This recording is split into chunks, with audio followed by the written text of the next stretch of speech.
My name is Ronan Sayburn. I'm a master sommelier. I'm the head of wine for a private members club in St James called 67 Pall Mall. We're very wine orientated, very wine focused.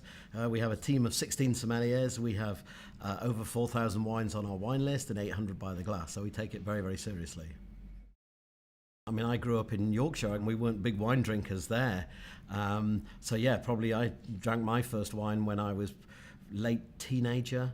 And I used to go into a local wine off license and see a big wall of red wines, practically walk past it and go straight to the beer section. And then one day I actually stopped and looked at it and thought, oh, this wine comes from Tuscany. Oh, that's interesting.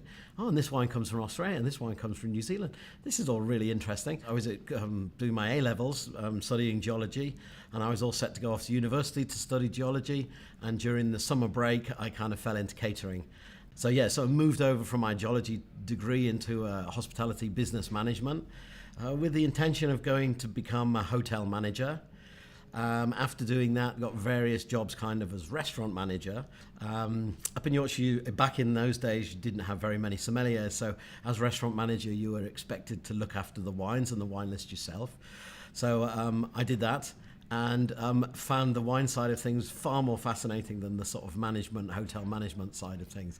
The best thing to do is to go and work in a big place with a big wine list, lots of sommeliers, very food focused, very wine focused, very focused on service. So all of a sudden this very sort of young, naive boy from Yorkshire was down working in a 2-star restaurant with Raymond Blanc. So absolutely the most terrifying thing I'd ever done in my life. I'd kind of stand in the restaurant and watch all the young French sommeliers who'd be huddled in the corner, chatting away in French. And I'd be thinking, wow, these guys, they're obviously talking about the nuances of the soils between Gevrey-Chambertin and Puligny-Montrachet, and they're having some very highbrow, intellectual, vinous conversations. And actually, as my French got better, I realized they were just talking about the football.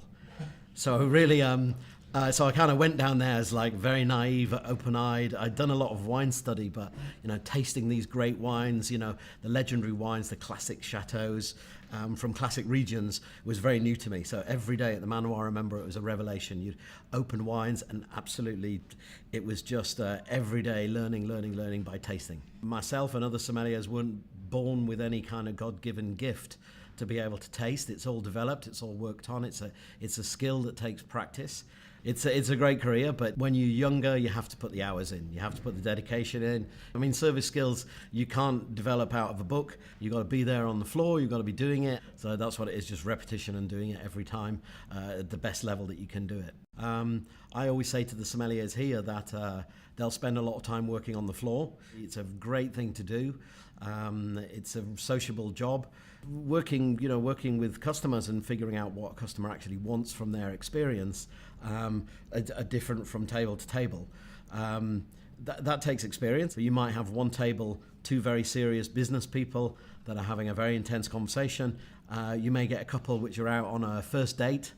You may have a family that's there that may want you to, make a fuss of the kids or make a fuss of the grandparents. So yeah, approaching different tables means different customers have different needs, different expectations. And you've got to go there with a sense of diplomacy, a sense of tact, figure out exactly how much interaction they want on their table, how much time they want to talk to you, rapidly figuring out what kind of budget they're looking for as well.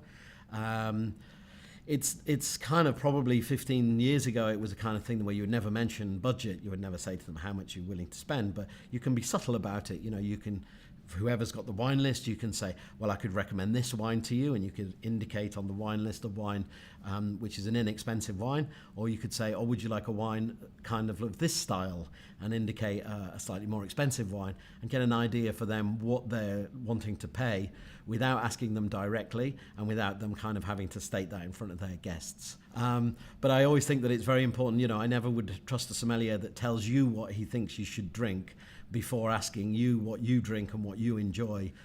It's a couple of minutes of diplomatic chat, friendly chat, to kind of gauge the customer and to figure out what their expectations are.